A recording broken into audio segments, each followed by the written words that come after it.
Rádio Brasil Central. 7h30 em Goiânia, a hora oficial do Brasil. Agora, pela Rádio Brasil Central e RBC FM 90,1, o Mundo em Sua Casa.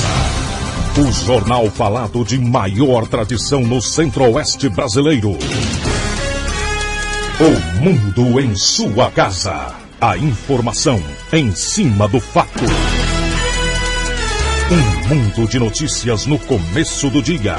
O Mundo em Sua Casa tem a marca da Rádio Brasil Central e da RBC FM 90,1. Hoje é quinta-feira, dia 6 de setembro de 2012. Bom dia a você, ouvinte. Bom dia, Écio Santana. Bom dia, Karine Pinheiro. Bom dia para você que nos ouve em todo o Brasil. O Mundo em Sua Casa. Confira os destaques de hoje do Mundo em Sua Casa. A empresa de cimento vai investir no Nordeste do estado de Goiás. Maioria dos ministros do STF condena 2 réus do Banco Rural. Governo não pode cortar pontos de policiais em greve. Atlético perde para o Grêmio 2-1 e se afunda na zona de rebaixamento. 7h31 agora.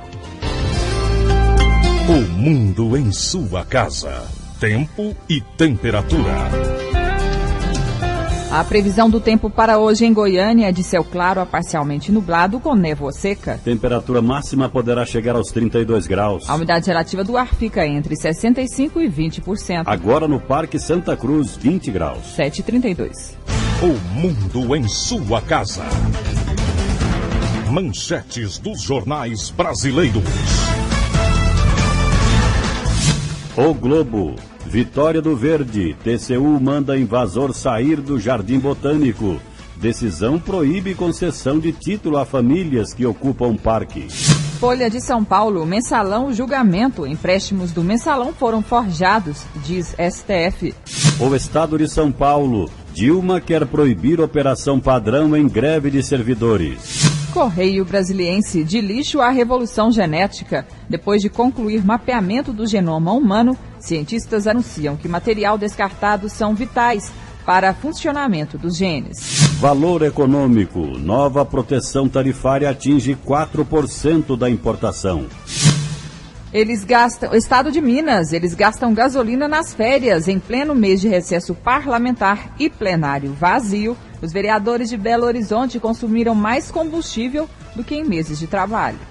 Jornal do Comércio. Termina greve na UFPE. Professores decidiram retornar ao trabalho no próximo dia 17. 0 hora, Rio Grande do Sul e outros 5 estados tentam anular aumento do piso dos professores. Brasil Econômico. Dilma fecha pacote de energia e anuncia hoje a redução das tarifas. O Popular, comida mais cara, acende alerta da população. Diário da Manhã. Brasil é o país do crack. 7h33. O Mundo em Sua Casa. A política em Goiás. O secretário de Desenvolvimento da Região Metropolitana de Goiânia, Silvio Souza, assumiu interinamente a Secretaria das Cidades com a saída do titular Carlos Maranhão. Silvio vai ficar responsável pelas 2 pastas temporariamente. Ele prometeu dar continuidade aos trabalhos da Secretaria de Cidades e dar ênfase nas áreas de desenvolvimento urbano e trânsito, habitação popular e saneamento. Legislativo da capital mantém veto a projeto que beneficia idosos. A Câmara Municipal de Goiânia manteve o veto do prefeito Paulo Garcia ao projeto da vereadora Tatiana Lemos, do PCdoB, que determinava a instalação de espaços de lazer para os idosos nas praças e parques de Goiânia. Apesar de conseguir 11 votos pela derrubada do veto contra 10 pela manutenção, eram necessários 18 votos para derrubar a decisão do Paço Municipal. Tatiana Lemos criticou a posição da Prefeitura e lamentou que a Câmara só consiga aprovar projetos enviados pelo Executivo. Projeto que veio aqui para a Câmara, se o prefeito não quer fazer, se não foi ele a ideia dele, é vetado. Então, é um absurdo. É vetado tudo. Tudo é vetado. Projeto de vereador, principalmente projetos bons, é vetado e depois eles pegam os projetos e apresentam como do prefeito. É lamentável. Na terça-feira, a Câmara manteve também o veto a 70 emendas apresentadas pelos vereadores à LDO, Lei de Diretrizes Orçamentárias, que ficou exatamente como foi enviada à casa pela Prefeitura. De acordo com Clécio Alves, líder do prefeito, os vetos ocorreram por inconstitucionalidade ou por se tratarem de projetos já existentes no município. Heloísa Amaral para o Sistema Brasil Central de Rádio. Agora em Goiânia, 7h35. Líder do governo na Assembleia Legislativa prevê em 2 semanas a aprovação do projeto que trata do VLT. A tramitação da matéria esbarra no problema da falta de quórum. Ontem, por exemplo, não houve sessão, já que dos 41 deputados, apenas 13 compareceram ao plenário. Também não houve reunião das comissões. A tramitação da matéria depende de uma reunião da comissão mista, onde ele será distribuído, mas o relator já foi definido, como informa o líder do governo, o deputado Helder Valim do PSTB, e que também destaca a importância do veículo leve sobre trilhos. Eu acho importantíssimo, até porque o trânsito de Goiânia está insuportável. Se nós não tivermos qualidade no transporte de massa, nós não vamos conseguir desafogar e melhorar as condições do trânsito da nossa capital. O projeto já está aqui, devemos estar convocando a comissão mista. Se nós conseguirmos quórum na comissão, o projeto será distribuído. O deputado Francisco Júnior será o relator desse projeto, que conhece Goiânia muito, foi vereador, presidente da Câmara Municipal, deve se devolver o mais rápido possível. A tramitação, eu acredito que no prazo de uns 15 dias, 2 semanas, nós estaremos devolvendo o projeto aprovado ao Executivo. Em quanto tempo você acredita que o VLT esteja implantado aqui na capital? É claro que é um processo e esse é o primeiro passo. Não, na verdade, aí é uma questão técnica, né, de viabilidade também financeira. Então, assim, eu não tenho como estar precisando. O governador Marconi Perillo pretende, pelo menos uma parte importante, seja pronta até o final de 2014, quando ele estará terminando seu mandato como governador. Devido ao feriado de amanhã, a sessão de hoje à tarde foi transferida para as 9 horas da manhã, mas já se sabe que dificilmente vai acontecer por falta de parlamentares. Libório Santos, Sistema Brasil Central de Rádio. 7h37. O mundo em sua casa. Sistema Brasil Central de Rádio. De olho no voto.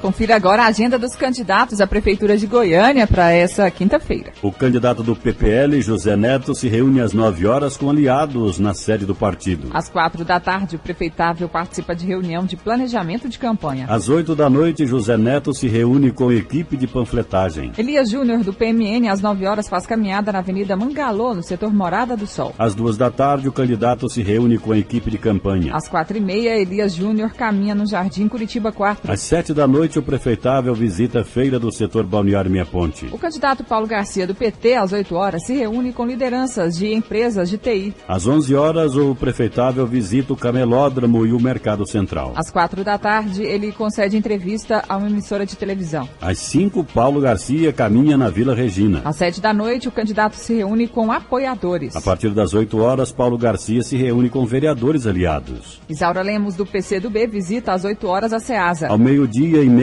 a candidata concede entrevista a uma emissora de rádio. Às 3 da tarde, a prefeitável caminha na Avenida Bernardo Saião. O candidato Jovair Arantes, às 9 horas, faz caminhada no setor universitário. Às 11 horas, ele se reúne com o vereador aliado. Às 5 da tarde, Jovair caminha no setor União. Cimeison Silveira, do PSC, às 9 horas, participa de plenário da Câmara Municipal de Goiânia. Às 2 da tarde, Cimeison caminha no bairro Campinas e em seguida na Avenida T63 com a Avenida 85. Às 7 da noite, o prefeitável se reúne com moradores do bairro Santa Cruz. Às 9 horas, ele se reúne com líderes do bairro Aruanã.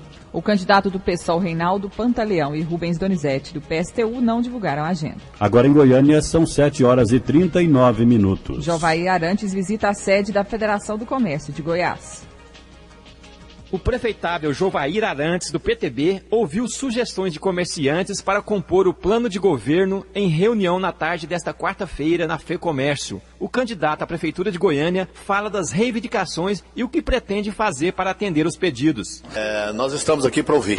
Eles vão apresentar um documento, esse documento, evidentemente, são reivindicações importantes, que o que a Prefeitura precisa de fazer é deixar as pessoas trabalhar, ajudar na organização, ajudar no incentivo. Nós temos aí uma Prefeitura que tem uma alíquota de ISS-QN muito alta. Eu acho que é nessa direção que eles querem conversar, vamos ouvir, e nós estamos fazendo assim na cidade inteira. Todas as decisões que nós tomamos até agora sobre o nosso plano de governo foi conversando, ouvindo, e as sugestões que vêm das mais variadas segmentos da sociedade goianiense é que nós estamos pondo no nosso plano de governo. Aqui também será da mesma forma. A FEComércio, através do seu presidente Evaristo, nos recebe de uma forma muito positiva. Pela manhã, Jovair participou de debate em uma emissora de rádio, fez caminhada no setor norte ferroviário e se reuniu com federações esportivas. Wilton Vieira para o Sistema Brasil Central de Rádio. 7h40. Sistema de compras do Estado vai ser simplificado. Daqui a pouco as informações sobre o sistema de compras do Estado e agora informações sobre um acidente que ocorreu agora há pouco com Márcia Alves. Bom dia. Bom dia, Karine Pinheiro. Bom dia, ouvintes do Fala Goiás. Nós estamos aqui no encontro das avenidas Rio Verde e Tapajós, na Vila Brasília, onde por volta das 6 da manhã, um acidente trágico envolvendo um caminhão, tanque de uma transportadora e um motociclista. Infelizmente, o motociclista foi vítima fatal. A Polícia Militar está no local, mas ainda não divulgou a identidade da vítima. As pessoas que estão no local informaram que o acidente aconteceu porque um carro de passeio estava em movimento lento e fez menção de abrir a porta. O motoqueiro assustou e tirou a moto, indo parar debaixo do caminhão. Houve um esmagamento e o trânsito aqui está muito lento nesse momento e aguardando a chegada da Polícia Técnico-Científica para que possa ser removido o corpo do local. A qualquer momento a gente volta com mais informações. Esta foi a participação ao vivo da nossa companheira Márcia. 7h42. O mundo em sua casa. Política nacional. A maioria dos ministros do Supremo Tribunal Federal condenou a ex-presidente do Banco Rural, Kátia Rabelo, e o ex-vice-presidente da instituição, José Roberto Salgado, pelo crime de gestão fraudulenta no esquema do Mensalão. Por enquanto, são 5 votos a 1, também pela condenação de outros 2 dirigentes e o mesmo placar pela absolvição de Ayana Tenório. Com a decisão parcial, 7 dos 37 réus do Mensalão já foram condenados. O julgamento prossegue hoje com a leitura do voto da ministra Carmen Lúcia. Pelo menos 4 ministros do Supremo Tribunal Federal votaram pela absolvição da ex-vice-presidente do Banco Rural, Ayana Tenório, no julgamento do Mensalão. O revisor do processo, Ricardo Lewandowski, Rosa Weber, Luiz Fux e Dias Toffoli afirmaram que não há nenhuma prova de que ela tenha tido contato com o publicitário Marcos Valério, acusado de ser o operador do Mensalão. A Procuradoria acusa Tenório de autorizar a renovação dos empréstimos do Banco Rural com o PT e com as agências de Valério. Também é acusada de não ter notificado o Banco Central sobre as operações suspeitas feitas pelas empresas do Valério Duto. De acordo com Lewandowski, que também inocentou o vice-presidente da instituição, Vinícius Samarani, da acusação de crime de gestão fraudulenta, não há nenhuma prova nos autos que a Ayana tinha qualquer relação com os outros réus. Concluo que Ayana Tenório, primeiro, ingressou no banco apenas em 12 de abril de 2004, quando todos os fatos alegadamente criminosos praticados por organização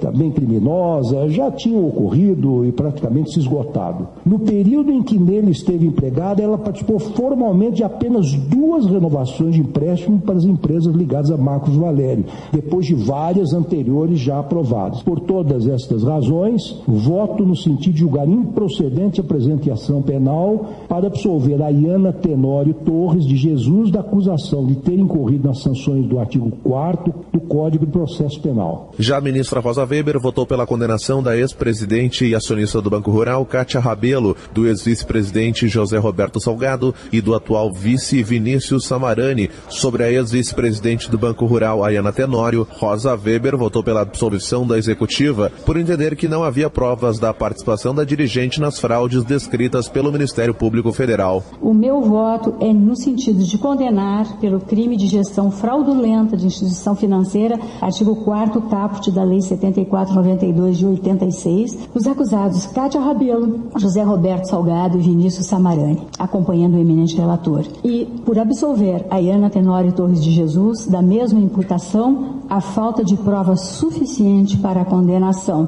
com fulcro no artigo 386, inciso 7 do Código de Processo Penal. O objetivo do grupo, conforme a Procuradoria, era financiar o suposto esquema de pagamento a parlamentares da base aliada em troca de apoio na aprovação de projetos de interesse do governo do ex-presidente Luiz Inácio Lula da Silva. De Brasília, Ronaldo Berwanger. Agora em Goiânia são 7 horas e 45 minutos. O prefeito da cidade de Guapimirim, no Rio de Janeiro, foi preso por suspeita de desvio de dinheiro público. E uma candidata à sucessão dele na prefeitura também. Fraude em licitações, compras superfaturadas, corrupção e lavagem de dinheiro. Tudo isso, segundo os investigadores, acontecia dentro da prefeitura e da Câmara de Vereadores de Guapimirim, cidade com pouco mais de 50 mil habitantes na Baixada Fluminense. O esquema funcionava há pelo menos 4 anos. 48 milhões de reais foram desviados. O esquema foi revelado a partir da denúncia de um vereador que teria se recusado a receber propina. Os vereadores que participavam do esquema receberiam até 70 mil reais por mês. A Corregedora Nacional de Justiça, ministra Eliana Calmon, fez ontem um balanço da atuação dela no Conselho Nacional de Justiça. Ela citou vários avanços e se disse frustrada por não ter conseguido abrir processos administrativos disciplinares contra desembargadores de alguns estados. Eles teriam cometido infrações incompatíveis com o exercício da função. Eliana Calmon deixou o cargo ontem com o fim do mandato dela. Mais de 10 mil profissionais participaram ontem da Marcha Nacional da Educação em Brasília. O protesto foi realizado pela Central Única dos Trabalhadores. Os manifestantes se reuniram próximo à Torre de TV e marcharam rumo ao Congresso Nacional. A CUT, além de defender 10% do PIB para a educação, defendeu pautas do trabalho decente, como explicou o presidente nacional da entidade, Wagner Freitas. Várias reivindicações principais, né? O fim do fator previdenciário, a reforma agrária, a ratificação da Convenção 51 e 58 da OIT, o fim da terceirização, a incisão de imposto de renda sobre o PLR dos trabalhadores, o fim da rotatividade.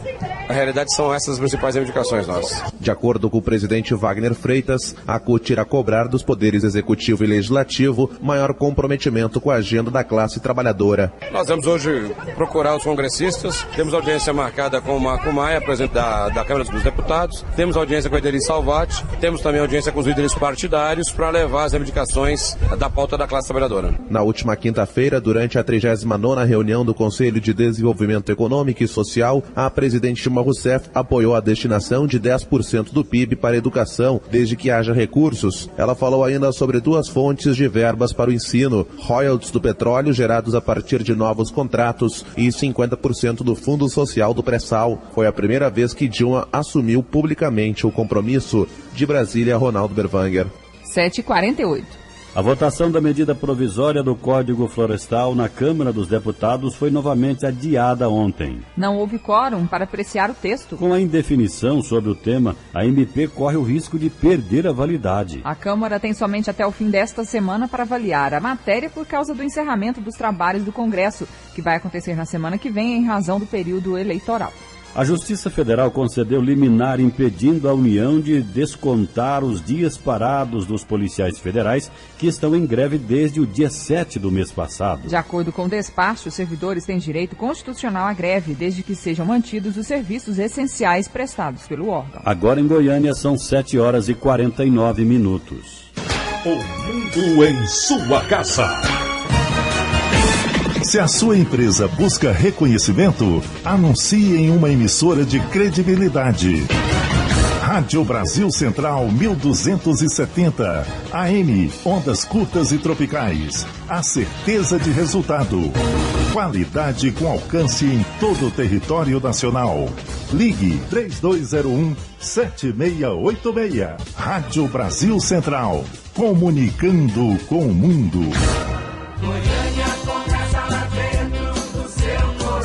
O transporte coletivo de Goiânia hoje, se não é um desrespeito, é uma indignação. E a prefeitura que está não toma nenhuma posição, nenhuma ação que possa melhorar a questão do ir e vir do cidadão nessa cidade. Quem precisa do transporte coletivo sabe do que eu estou falando. Lotados, parece uma lata de sardinha. Desrespeitando crianças, jovens e pessoas mais idosas. Coligação Goiânia 24 horas. O mundo em sua casa. Um mundo de notícias no começo do dia. Um bebê de 1 ano e 1 mês morreu em Porangatu, no norte de Goiás, depois de cair de um cesto de roupas dentro de casa. A informação é do SAMU, que foi acionado para socorrer a criança. E os bebês que foram abandonados em 2 regiões de Goiânia devem receber alta até o próximo sábado. Os 2 bebês, um menino e uma menina, estão internados no Hospital Materno-Infantil. Segundo o diretor técnico da unidade, Ivan Isaac, os 2 passam bem. Eles já fizeram alguns exames que constataram saúde regular. As crianças se alimentam de leite em pó e são acompanhadas no berçário por um membro do Conselho Tutelar. O médico afirma que elas nasceram há poucos dias. O menino, possivelmente, ele tinha mais tempo, 2, 3 dias. E a menina tinha o nascimento, talvez, de menos de 24 horas. No corpo umbilical estava bem novo. Peso normal, menino aproximadamente 3,5 kg, a menina 2,7 kg, aproximadamente. O pediatra diz que os bebês devem receber alta até o próximo sábado. Eles devem ser levados pelo Conselho Tutelar até um abrigo. Enquanto isso, enfermeiros e médicos pensam nos nomes que seriam apropriados às 2 crianças. Cada hora tem um nome, né? Aqui a menina chamada de Helena, porque acharam ela lá na Vila Santa Helena. O menino já chamado de Guilherme, porque foi achado na Vila Nova, em homenagem ao jogador do Vila. O pessoal do Goiás achou ruim e mudou para Carlos. Então, ainda não tem o nome definitivo. Os 2 recém-nascidos foram encontrados no espaço de tempo de 3 horas, entre a madrugada e o início da manhã da última terça-feira. Equipes da Polícia Militar e do Corpo de Bombeiros e moradores da Vila Santa Helena e setor universitário se movimentaram para dar assistência às crianças. Karine Pinheiro para o Sistema Brasil Central de Rádio. Agora em Goiânia são 7 horas e 52 minutos. A Polícia Militar prendeu em Aparecida uma quadrilha suspeita de roubar 3 veículos utilizando uma arma de brinquedo para intimidar as vítimas. O grupo, formado por 8 jovens, entre eles 4 menores, cometeu os crimes em 2 bairros diferentes de Goiânia. E assaltante acusado de matar delegado no Pará é preso em Goiânia. Foi em uma residência simples no Jardim Novo Mundo, em Goiânia, que policiais civis de Goiás e do Pará localizaram e prenderam Vailton Pereira Evangelista, de 27 anos. Segundo o chefe do Grupo de Inteligência da Polícia Civil do Pará, delegado Lúcio Flávio Barbosa, Vailton, que integra uma perigosa quadrilha de assaltantes naquele estado, vinha sendo procurado desde o dia 3 de outubro de 2010, após participar de um tiroteio na cidade de Paraupebas, onde o delegado André Luiz Nunes de Albuquerque, que tinha 39 anos, foi executado com 2 tiros. No momento em que a Polícia Civil, comandada pelo delegado André, fazia uma abordagem numa residência no município de Paraupebas, Pará. Nessa casa estava escondida uma quadrilha de assaltantes, dentre eles o Vailton. No momento da abordagem, infelizmente, fatidicamente, o delegado André, o colega, faleceu. Foi assassinado, sangue frio, com 2 disparos de arma de fogo. O delegado extremamente operacional, integrou a inteligência da Polícia Civil do Pará, integrou o grupo de operações especiais do Pará. Os integrantes da quadrilha fugiram. E aí iniciou-se uma investigação, que já dura quase 2 anos. Ao longo dela, o primeiro integrante foi preso, o Joel, no estado do Maranhão, em Açailândia, em parceria lá com os colegas do Maranhão. O segundo integrante dessa quadrilha, o Rony, foi preso em Araguaína, no Tocantins. E hoje, aqui com o apoio do Goiás, o Vailton foi preso, o terceiro. Restando ainda um elemento a ser capturado. A chefe da Polícia Civil de Goiás, delegada Adriana Corsi, disse que a corporação já está trabalhando no sentido de descobrir se Vailton, que estava desempregado, teria cometido, no período em que ficou foragido, algum crime em Goiás. As informações que temos é de que o histórico desse indivíduo de praticar assaltos à mão armada e de fazer parte de uma quadrilha muito perigosa, tanto que trocaram tiros com policiais civis e assassinaram um delegado de polícia. Portanto, com certeza há um potencial muito grande que essa pessoa tenha participado de ações criminosas aqui também no estado. Nós sabemos que muitos desses indivíduos não se recuperam e continuam na vida de crimes. Ontem mesmo, o assaltante foi transferido sob um forte esquema de segurança para a cidade de Paraupebas. Aulus Rincon para o Sistema Brasil Central de Rádio. 7h54. Um ônibus que saiu de São Vicente, interior de São Paulo, rumo a Caldas Novas, aqui em Goiás, foi assaltado na BR-050 entre Uberlândia e Uberaba, no Triângulo Mineiro. Um dos motoristas foi baleado e encaminhado para o Hospital das Clínicas da Universidade Federal de Uberlândia, onde passou por uma cirurgia e permanece internado. Policiais civis da Delegacia de Meio Ambiente cumprem 10 mandados de busca e apreensão em casa de pichadores.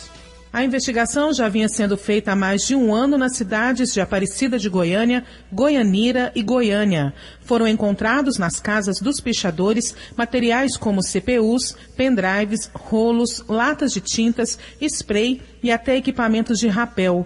Todos os envolvidos foram presos. Eles agora serão ouvidos e podem responder por diversos crimes, conforme explica o delegado titular da Delegacia de Meio Ambiente, Luziano Carvalho. Já estamos ouvindo os pichadores, para que a gente também encaminhe isso o mais rápido possível ao Poder Judiciário. Vão responder, além do crime ambiental, que é o da pichação, também por formação de quadrilha, e acredito que alguns deles até também por apologia ao crime. O delegado ressalta que é importante a orientação familiar para a formação de jovens responsáveis e o resgate de valores morais para toda a sociedade. Eu vejo que começa tudo na questão da formação moral.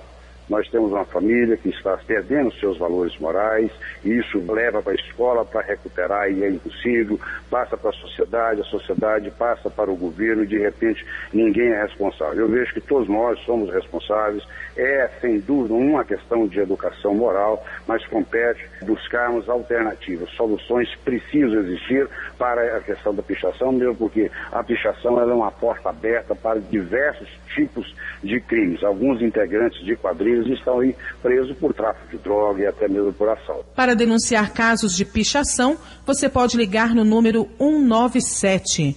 Débora Orcida para o Sistema Brasil Central de Rádio. Agora 7h57. Um casal de estelionatários foi detido no início da tarde de ontem no setor Santa Genoveva ao usar documentação falsa para alugar um veículo em uma locadora de carros pela segunda vez. Ademir de Paula, de 60 anos, e Maria Helena Aguiar Costa, de 65, haviam realizado uma locação no dia 23 de julho último e não devolveram o carro. Ao tentar aplicar o golpe novamente na mesma locadora, o suspeito foi reconhecido pelo atendente que chamou a polícia.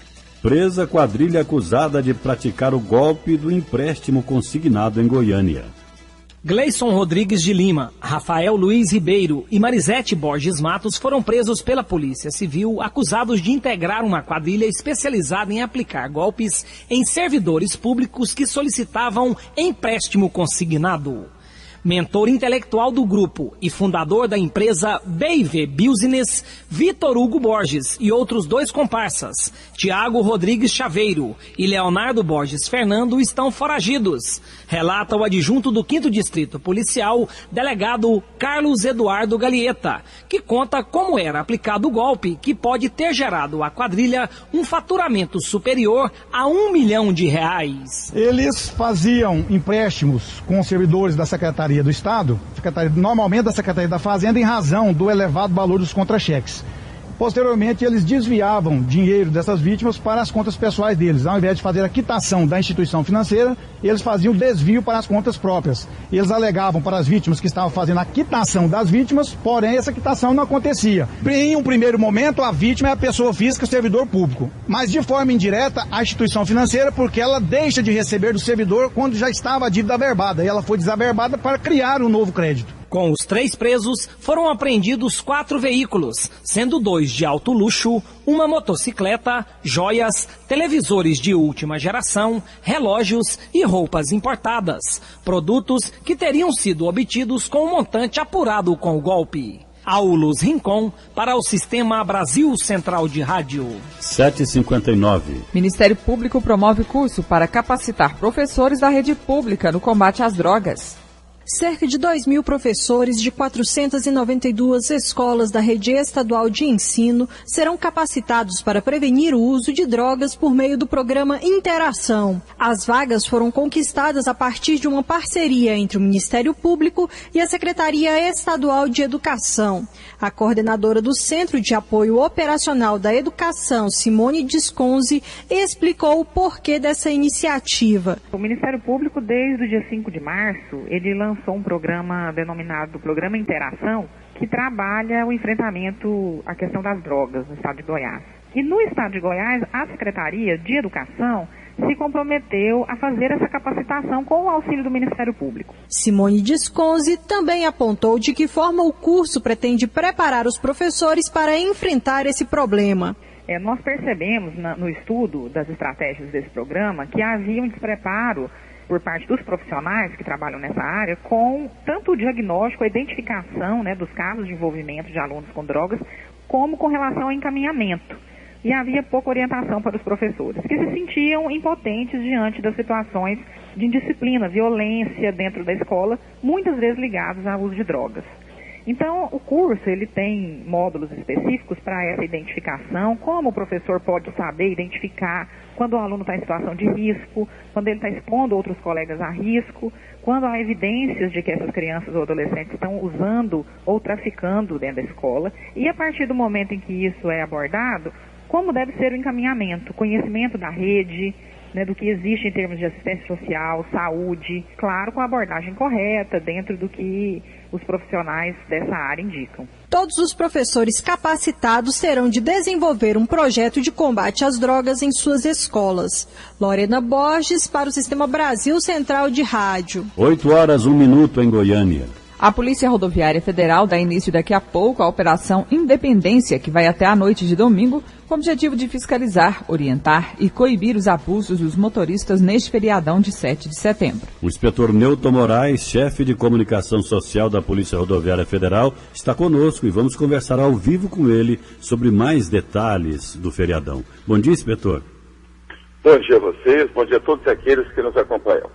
Newton, a Polícia Rodoviária Federal vai focar em quais pontos específicos das rodovias que cortam Goiás? Karine, na verdade, a nossa preocupação está voltada para a BR-153 em toda a sua extensão, BR-414, essa que liga Nápoles, base aérea, Corumbá com Calzinho, BR-050, Brasília, Catalão, e especialmente na 060, Brasília, Goiânia, Goiânia-Jataí. A época agora é de são muitas festividades acontecendo em trechos distintos. Vamos começar, por exemplo, na base aérea aberta aí no próximo domingo, festa em Corumbá, Cavalhadas, temos festa em Jaraguá, temos exposição agropecuária em Acreúna, principalmente porque margeia a rodovia, e outras várias cerimônias acontecendo aí por todo o estado. No caso da 060, a preocupação aumenta, porque é uma rodovia que está em obras, está sendo duplicada, vários trechos com desvios, e infelizmente esses desvios acabam passando por áreas urbanas e até entrando dentro da cidade. O motorista que está na estrada ainda continua achando que ele está na rodovia e não respeita a sinalização local. Outra preocupação é porque muita gente deverá se direcionar para a região norte do estado, caso de Serra da Mesa, onde a 153 deverá ter sua movimentação praticamente dobrada. Então, com isso, 300 policiais em escala de revezamento estarão distribuídos, principalmente em pontos considerados por nós como críticos e preocupantes. E qual que é o tipo de orientação que a Polícia Rodoviária Federal dá ao motorista que for viajar neste feriado? Olha, Karine, nós estamos aí já com quase 40 dias depois das férias escolares, onde em todos os finais de semana comuns que aconteceram depois das férias escolares, nós tivemos uma média de 9 a 10 mortes. Esse que começa praticamente hoje preocupa muito mais, exatamente porque hoje, a partir das 16 às 22 horas, teremos restrição para os veículos longos. Amanhã das 6 ao meio-dia e domingo, que é o retorno, também das 16 às 24. Então a preocupação é o excesso de velocidade, são as ultrapassagens proibidas, é o caso da alcoolemia, e só nesse último plantão mais de 20 motoristas já foram autuados, e principalmente com condutores inabilitados. Inspetor Newton, os caminhões que estão proibidos de trafegar nesse período, muitos motoristas eles insistem em burlar a lei. Como é que a Polícia Rodoviária Federal faz para fiscalizar? Olha só, para você que está na estrada e pode fazer isso também, denunciar através do 91, porque veículos pesados, veículos articulados, cegonhas de trens, caminhões, não poderão trafegar nesses horários citados por nós agora há pouco. Hoje, por exemplo, das 16 às 22.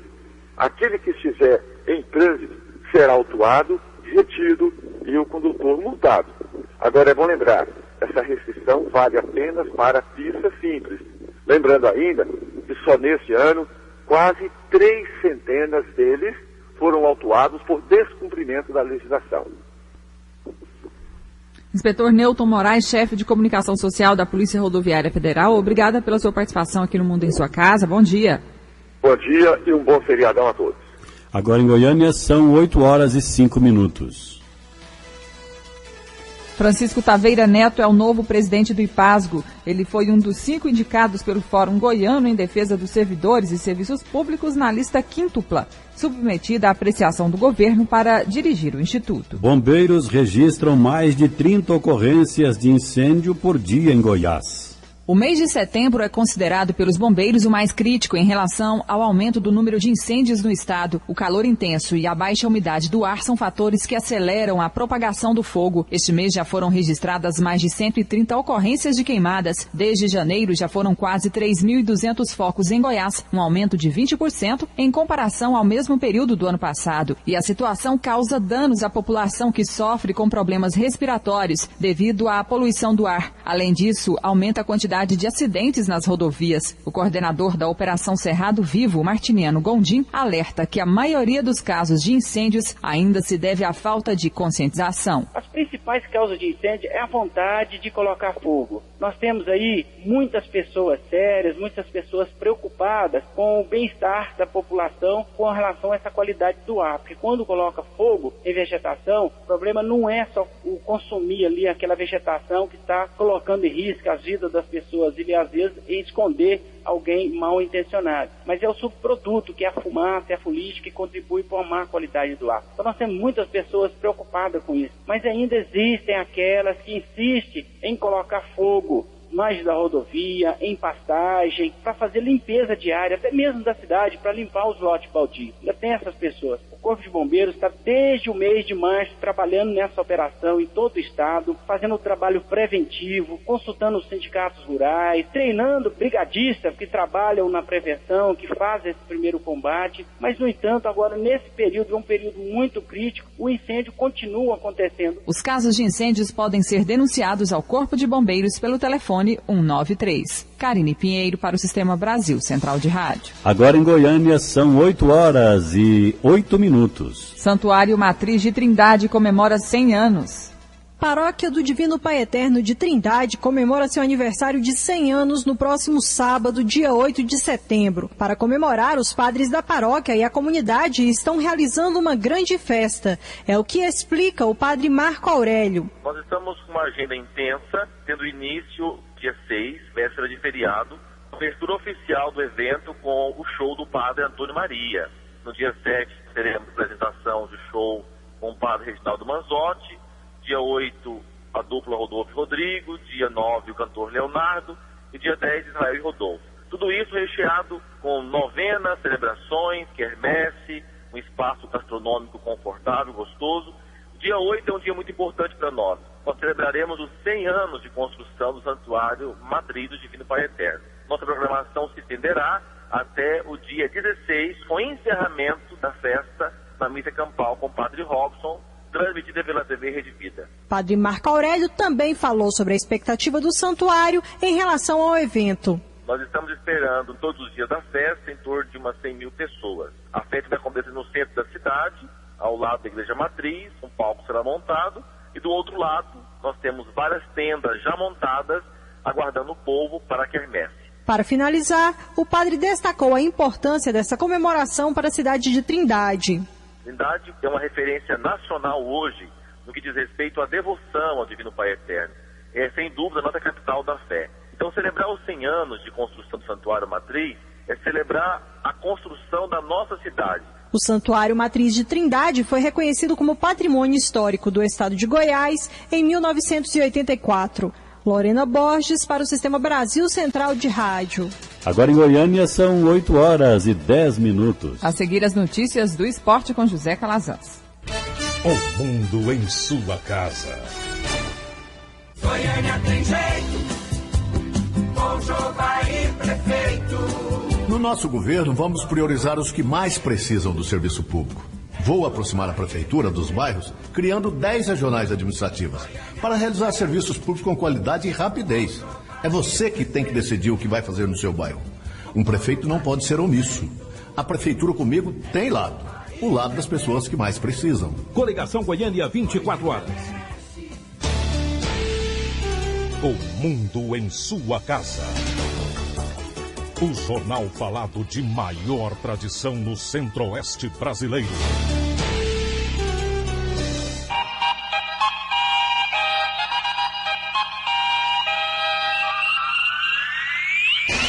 O mundo em sua casa. Esporte.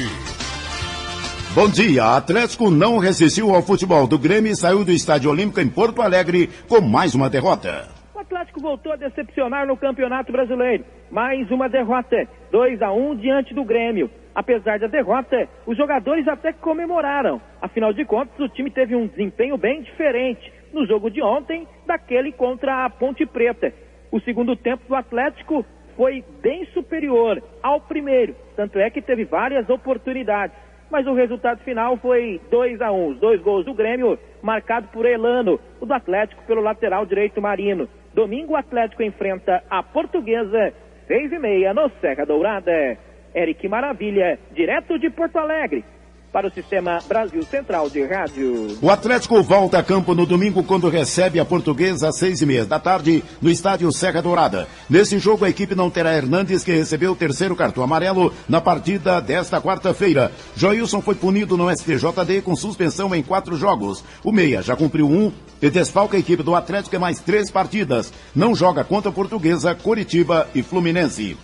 Além de Grêmio 2, Atlético 1, a 22ª rodada da Série A, teve estes jogos. Ponte Preta 1, Flamengo 0. Portuguesa 3, Coritiba 1. Náutico 1, Vasco da Gama 0. Bahia 0, Atlético Mineiro 0. São Paulo 1, Internacional 1. Botafogo 3, Cruzeiro 1. E Figueirense 1, Coritiba 0. Hoje 2 partidas completam a rodada. Fluminense Santos e Palmeiras e Sport Recife. Mesmo com a derrota para o Corinthians na rodada passada e o empate de ontem com o Bahia, o Atlético Mineiro é líder da Série A com 45 pontos, tendo como vice o Grêmio com 44. O Atlético Goianiense voltou à lanterna com 16 pontos. 8h13, novo treinador do Vila Nova dá pistas de que várias mudanças no time serão feitas.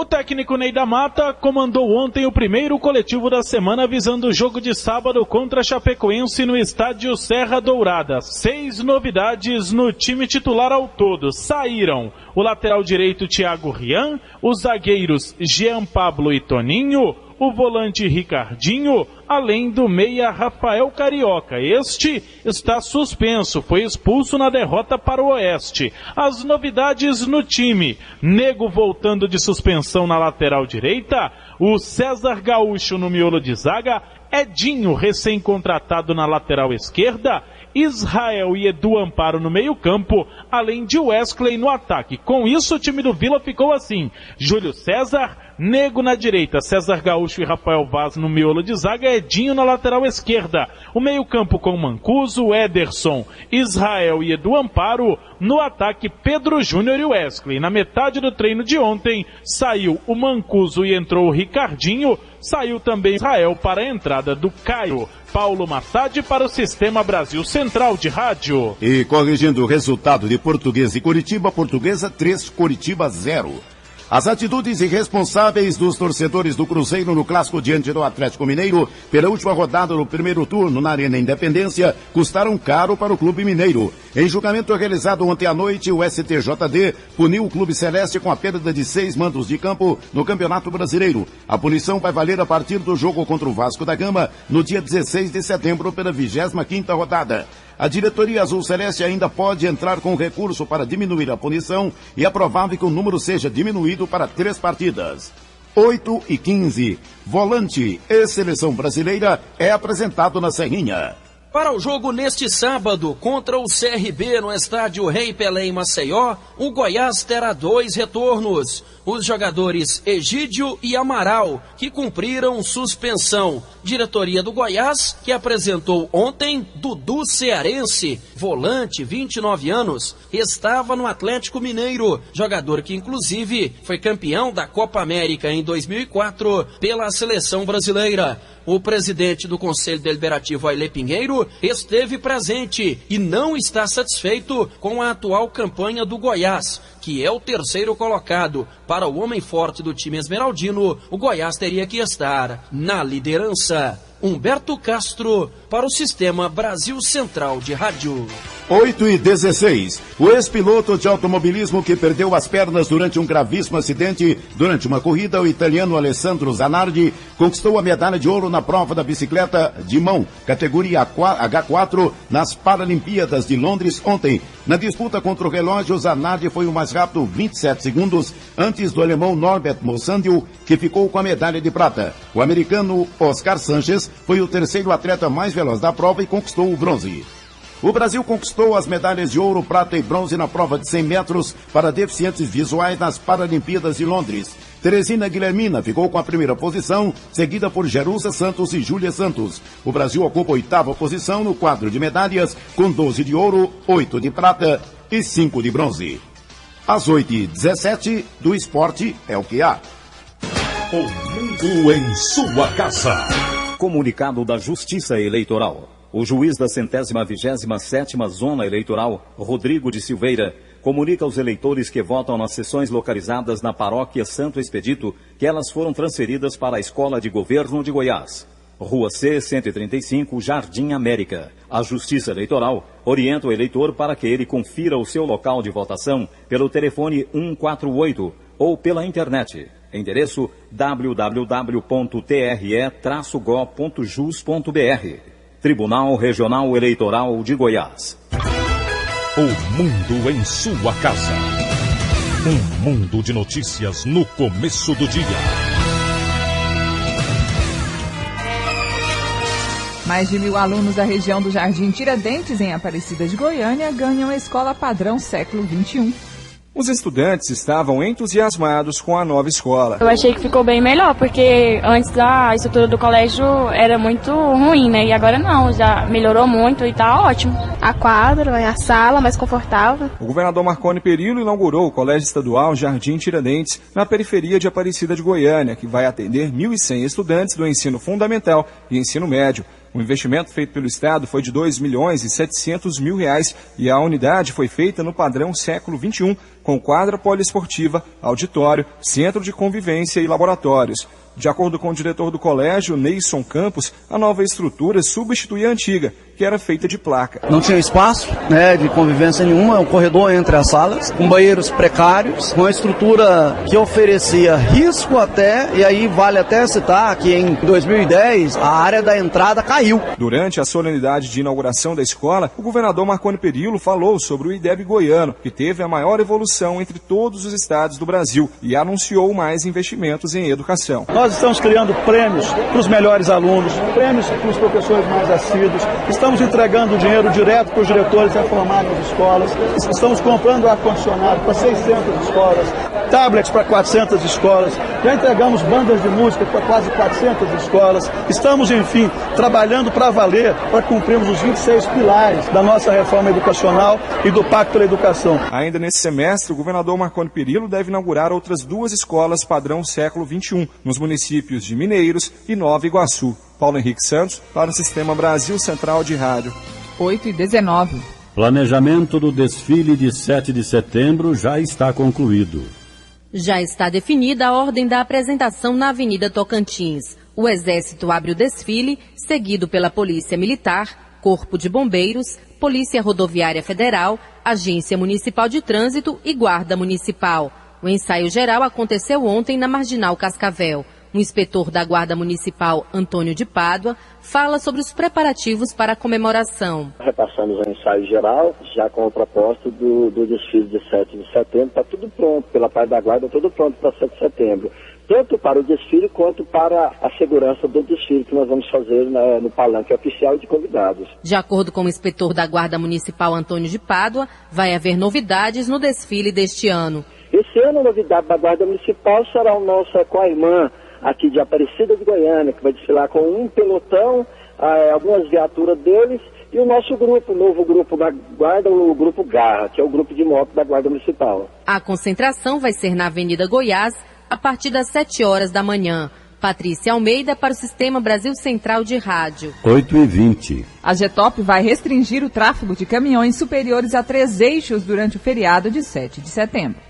A restrição é para a circulação nos trechos de pistas simples das rodovias de acesso às principais cidades turísticas goianas no período de 7 a 9 de setembro, sempre das 7 horas da manhã às 8 horas da noite. O objetivo é facilitar o tráfego de veículos de passeio, reduzir as ocorrências de acidentes e garantir a integridade física dos usuários na malha viária.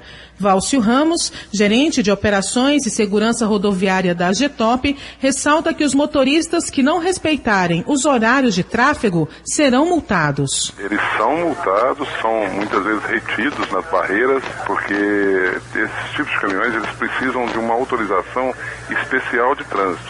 E nessa autorização, ela já está com as restrições desses veículos longos durante este período do ano que a gente já determina uma portaria no começo do ano, essas datas e essas rodovias dentro desses trechos que eles não podem circular naquele determinado horário. O tráfego de caminhões no período do feriado estará restrito nas GOs 020, 217, 139, 330, 431, 338, 225, 070 e nas BRs 153, 060 e 414. Débora Orcida para o Sistema Brasil Central de Rádio. 8h22. Sistema de compras do Estado vai ser simplificado.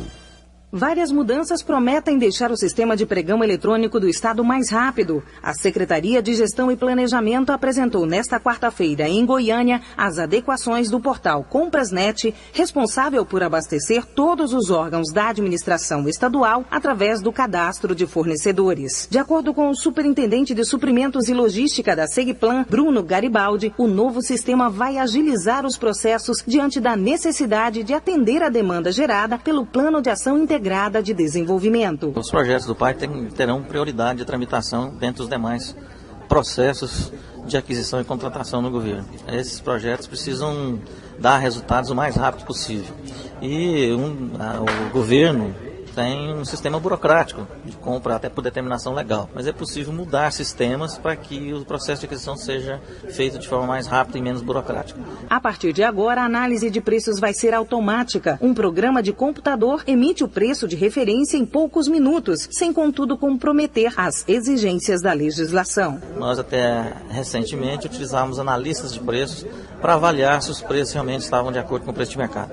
Agora o sistema vai fazer isso automático, de forma que o que levava em média 2 a 3 dias para ser feito, vai ser feito agora no mesmo instante em que o cidadão fizer a solicitação de compra. Bruno Garibaldi informou ainda que o Cadifor, em parceria com o Sebrae, vai lançar uma cartilha com todas as informações para que micro e pequenas empresas possam se adequar e vender seus produtos e serviços ao estado de Goiás. Márcia Alves para o Sistema Brasil Central de Rádio.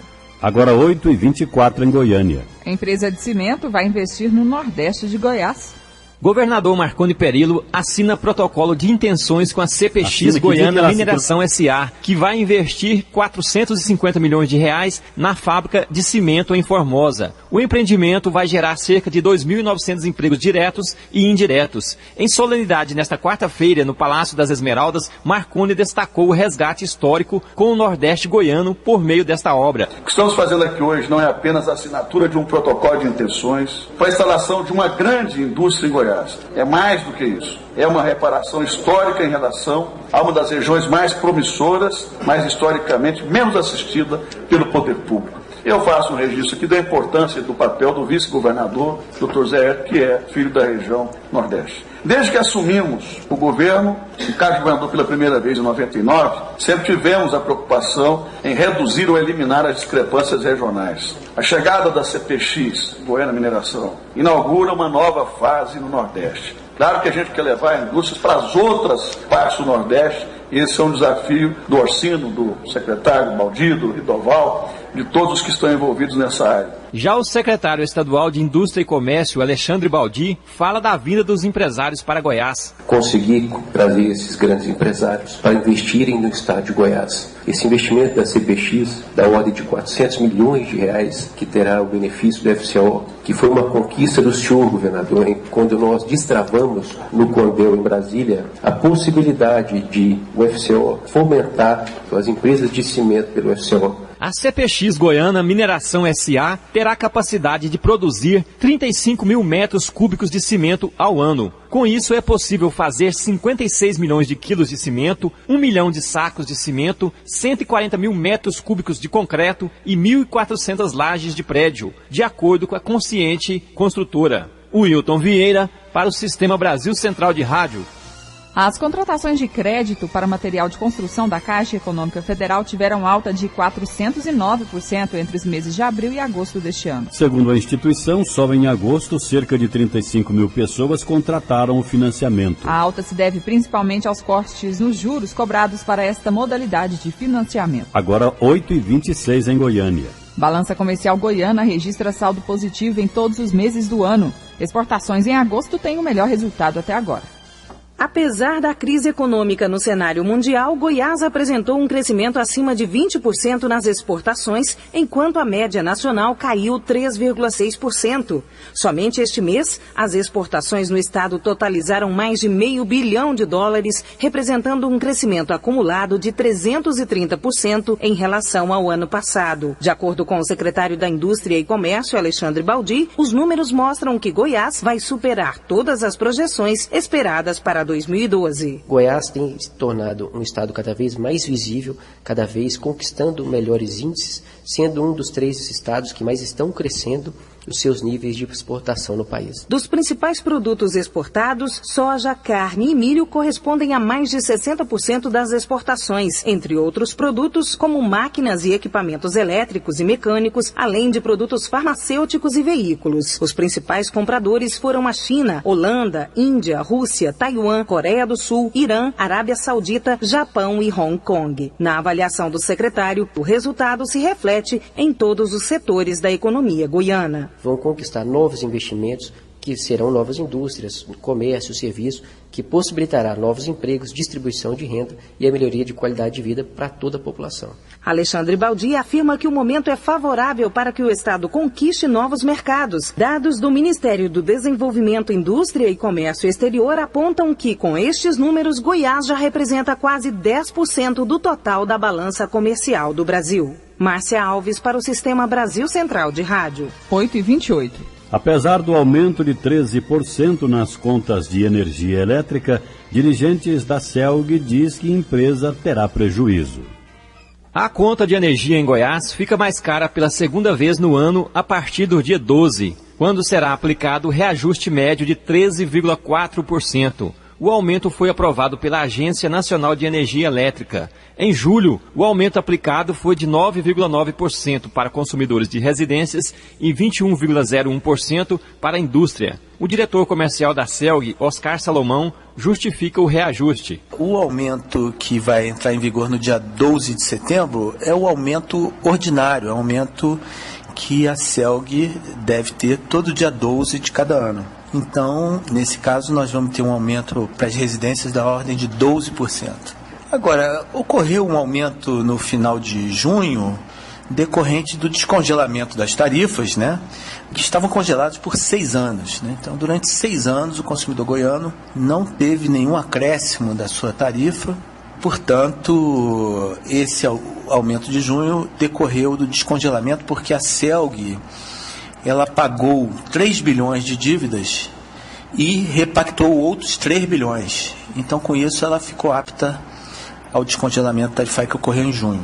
Apesar do aumento para o consumidor, o dirigente da CELG calcula que a empresa vai continuar com problemas financeiros. A receita da CELG vai ficar um pouco mais adequada, mas a CELG ainda se ressente desses 6 anos de congelamento, no qual ela deixou de receber mais de 2 bilhões de reais, que eu acho que não vão ser recuperados pela tarifa. No cálculo, a ANEEL considera a variação de custos que a empresa teve no decorrer do período de referência, considerando gastos típicos da atividade de distribuição, entre outros custos que não acompanham o índice inflacionário. Wilton Vieira para o Sistema Brasil Central de Rádio. Agora 8h30 em Goiânia, está terminando a edição de hoje de O Mundo em Sua Casa, que teve a apresentação de Écio Santana e Karine Pinheiro. Redação e edição, Adam Mendes, Antônio Correia e Marcelo Cabral. Direção de estúdio, Luzeni Gomes. Chefes de reportagens, Ione Chagas e Almir Costa. Operação de áudio, Otair José. Central técnica, Leandro Franco. Gerência do Sistema de Rádio, Suede Barbosa. Direção de Tele e Radiodifusão, Abadia Lima. O Mundo em Sua Casa volta amanhã, às 7h30, excepcionalmente. Bom dia, até lá. Bom dia, bom feriado a todos.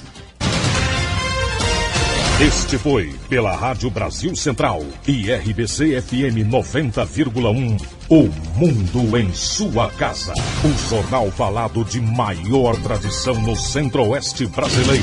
O Mundo em Sua Casa. A informação em cima do fato.